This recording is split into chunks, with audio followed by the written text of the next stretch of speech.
So today we'll be using an electric chainsaw by Husqvarna. This is the 536 XP. What's pretty neat is they come with one battery. One battery will take care of most trees. It's got enough torque to cut through almost any branch. Not quite as much as a gas-powered chainsaw. But what's really nice is you just push the button and you're ready to go. So instantly, you don't have to start anything. You just push the button and you're ready to go. Same chain brake as before, stops the chain from moving. Otherwise, when you're up there, you have to try getting your saw started. That can be kind of a pain in the butt. So that's what I really like about it. And everything we're going to be doing in this tree is all smaller branches, so this has only got a 12 or 14-inch bar on it. That's plenty for what we're going to be doing. All right, we'll get to work.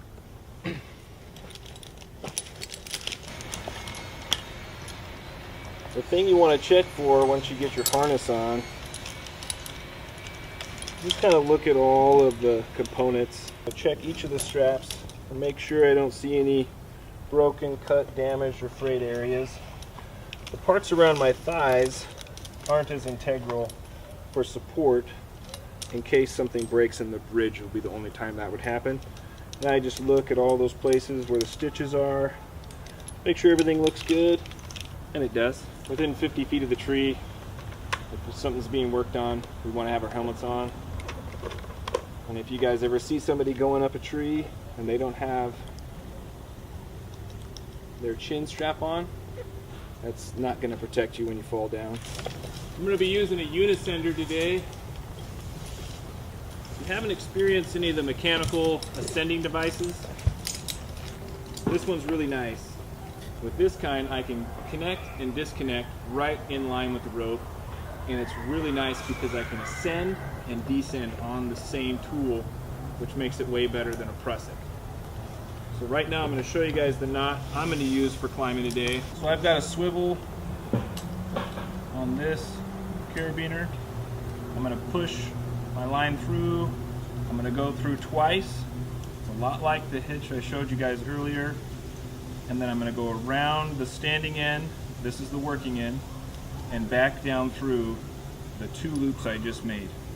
And then when I tighten it up, I want at least 4 inches of extra stuff. So I'm going to dress, which is basically tying your knot, and then set the knot. So it can't come free and there won't be any movement, and I'll be safe as I'm climbing. For hand saws, we like a silky with a thin point. The curved ones can be more effective while you're cutting. They can get in the way of small places where you have to put your saw in. Before I go to make a cut, I need to make sure that I have a secondary point of connection in case something goes wrong.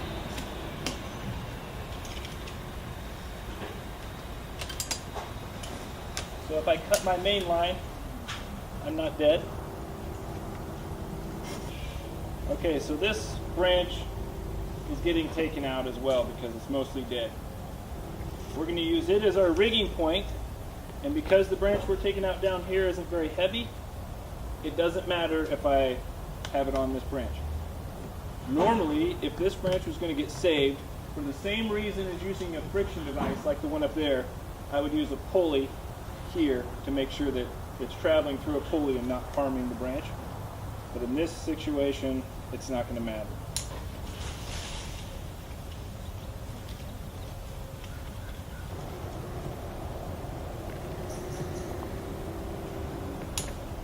So I went all the way around the branch once, and then clipped the rope back to itself and took out the slack.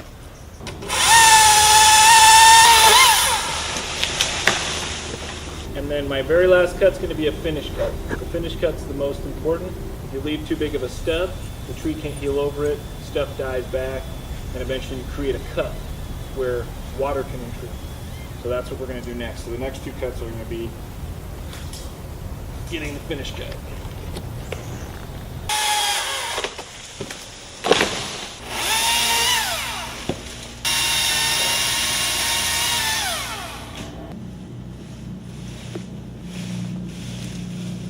So we just got out of the tree, and it's really easy to take this ascension device off.